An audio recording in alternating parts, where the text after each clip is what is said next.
Évidemment pas mal de choses aux plus anciens. Et puis Juan Lozano, passé par le Berscott, passé par le Sporting d'Anderlecht, visiblement il serait dans les travées du stade olympique ce soir. Incroyable pour un club de D1. Oui, et c'est loin d'être l'idéal évidemment pour préparer ce match au sommet pour eux. Chaque match devient ultra important, voire vital.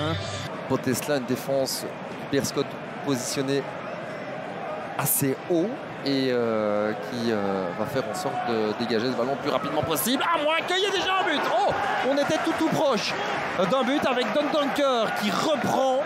Le cas à l'époque avec De Grace, ou De Grace, on disait Marc De Grace la plupart du temps, ancien coéquipier d'ailleurs pour pas mal de monde. Oh là, le poteau est maintenant au-dessus. La reprise d'Al Saafi, encore une fois Verlinden. En attendant pour le Sporting. Oui, en attendant, Edozie, c'est de là qu'il était parti face à Dender pour aller marquer son but, vous vous en souvenez? Ouais, et là, il est cadré par deux joueurs, dont Dagba, la frappe. Elle était pas mal. Verskaren, deuxième chance pour Jari Verskaren. Le centre en deuxième zone, il est très bon. Oh, ça ne rentre pas. Et cette fois-ci bien. Non, toujours pas Don Donker. Décidément. Est-ce que c'est de la maladresse? Marqué, maintenant de l'autre côté, ils ont aussi deux situations pour le faire. Al Saafi, le contrôle, il est génial. Comme ça, en plein mouvement, il lève la tête, il faut donner au bon moment. À moins qu'il y ait le seul Al Saafi. Et oui, il y va seul, comme un grand. Et il la met au fond. Son premier but en Belgique, génial. Le Saoudien qui crée la surprise. Le Berscott devant. Quel but exceptionnel. Gros numéro individuel. Qui trépigne d'impatience à l'idée de pouvoir monter au jeu dans cette rencontre. Ça sera peut-être le cas en deuxième période. Sardella, il est tout seul pour centrer la déviation de Dolberg. C'était bien fait là, le jaillissement devant son opposant en direct, à savoir Loïc Mbessom.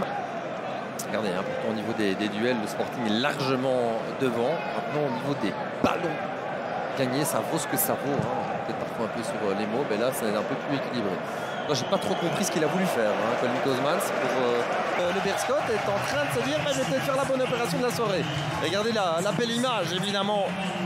Il embrasse la pelouse. Al Saafi n'oubliera jamais.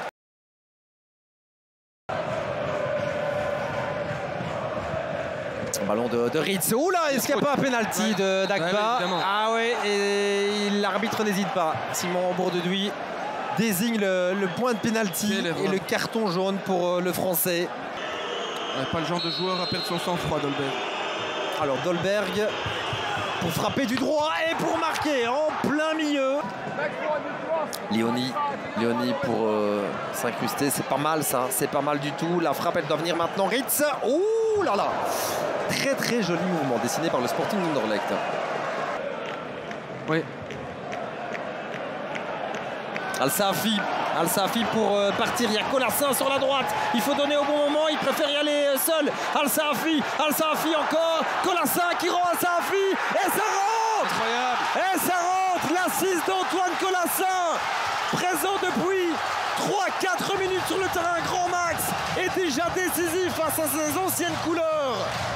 La personnalité pour l'instant, on voit pas grand chose du côté du Sporting. Peut-être Vasquez avec la frappe de Dreyer. Et là, il y a un arrêt important. Il y a un arrêt important de la part de Nick Shinton qui n'a pas toujours présenté les gages de sécurité nécessaires pour le Berscott. Regardez ce banc prêt à exulter. Et c'est terminé. La victoire du